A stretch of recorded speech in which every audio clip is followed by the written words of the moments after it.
Assalamualaikum warahmatullahi wabarakatuh. Baik teman-teman, kembali lagi dengan saya Hermayana Inita. Kali ini saya akan membahas mengenai dua hal.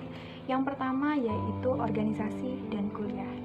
Nah, gimana sih caranya biar kita tetap organisasi lanjut dan kuliah tetap lancar? Kita sebagai mahasiswa, sebagai calon mahasiswa harus dari sekarang mulai mempersiapkan diri untuk memiliki kegiatan di luar kegiatan kuliah. Karena apa? Karena itu yang akan membantu kita punya teman yang banyak, menambah skill kita atau kemampuan kita, dan lain sebagainya.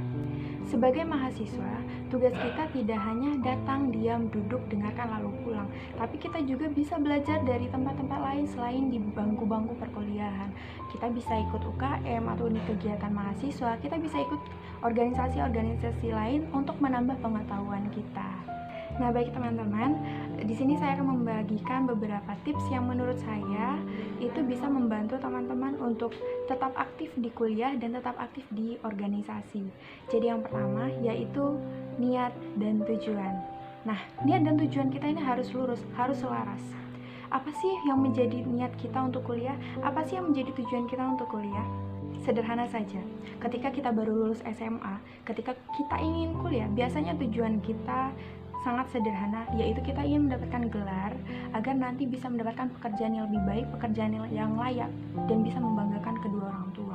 Nah, kita sudah menetapkan ketika kita kuliah, saya harus selesai tepat waktu. Kalau bisa, saya bisa lebih cepat untuk selesai kuliah. Nah, itu yang harus kita luruskan niat kita. Yang kedua, yaitu komitmen. Komitmen yaitu tanggung jawab kita.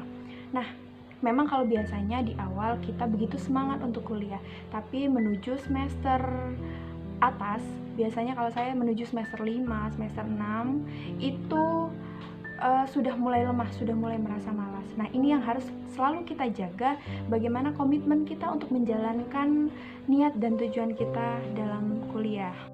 Nah, teman-teman, kita harus juga ingat bahwa ketika kita kuliah, kita itu sedang berjuang. Jadi jangan pernah merasa gengsi, jangan pernah takut dianggap norak ketika kita tidak bisa mengikuti gaya teman-teman kita. Yang ketiga, yaitu manajemen waktu. Nah, manajemen waktu ini sangat penting. Apalagi kita sebagai mahasiswa, sebagai orang-orang yang memiliki kegiatan di luar kegiatan kuliah. Yang pertama, kita harus serius ketika mengikuti kuliah. Kita harus bisa membagi waktu kapan kuliah, kapan organisasi, dan kapan kita akan main. Nah, teman-teman, kalau kita takut lupa, bisa dicatat atau bisa dibuat jadwal dari pukul sekian sampai pukul sekian kita ngapain, besoknya kita ngapain. Nah, atau kalau benar-benar takut lupa, bisa dijadikan di wallpaper HP yang biasa kita sering buka atau ditempel di dinding, dan terserah di mana itu tempat yang mudah ditemui. Selanjutnya yang keempat, yaitu menetapkan skala prioritas. Nah, teman-teman, jangan sampai organisasi mengganggumu kuliah. Karena apa? Organisasi memang penting, tapi di sini ada tugasmu sebagai mahasiswa yang harus kamu pertanggungjawabkan. Nah, teman-teman, untuk menetapkan skala prioritasnya, kita juga bisa mencatatnya. Contohnya, hari ini kita banyak sekali tugas, tapi kita tabrakan dengan kumpul organisasi. Nah, di sini kita harus belajar untuk lebih bijak. Sekali lagi, organisasi penting, tapi di sini ada tanggung jawabmu sebagai mahasiswa. Ketika kamu meninggalkan organisasi, kamu masih bisa bertanya dengan teman-teman. Tapi ketika kamu meninggalkan satu tugas, maka kamu harus siap kehilangan nilai. Yang kelima yaitu jangan menunda. Ini termasuk saya, teman-teman. Juga ini satu hal yang harus menjadi PR terbesar kita, bagaimana caranya untuk tidak menunda satu tugas. Karena apa? Ketika kita menunda satu tugas, maka siap-siap rencana kita, tugas yang lain akan tertunda pula. Yang keenam, yaitu tetap jaga semangat kita. Nah, tidak bisa dipungkiri bahwa kita pernah melewati yang namanya masa-masa lemah, masa-masa hampir ingin menyerah. Kita bisa saja refreshing, main, saya juga suka main. Tapi, kita tidak boleh terlalu nyaman dalam peristirahatan kita. Kita harus tetap melanjutkan perjalanan kita untuk mewujudkan mimpi-mimpi kita.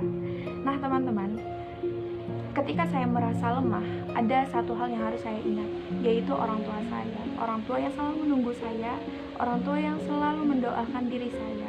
Karena apa? Mungkin mereka tidak pernah terucap, kapan kalian wisuda, kapan kamu selesai, kapan kamu bisa kerja. Mungkin itu memang tidak pernah terucap, tapi jauh di lubuk hati mereka, mungkin mereka ingin menanyakan.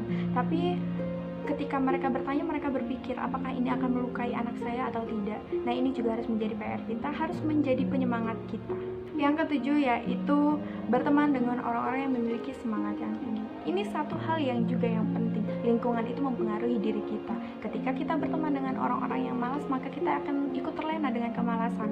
Ketika kita berteman dengan teman-teman yang memiliki semangat yang tinggi, maka kita akan berpacu, maka kita akan termotivasi untuk menjadi lebih baik juga. Nah teman-teman, mungkin hanya itu tips-tips yang bisa saya bagikan untuk kali ini.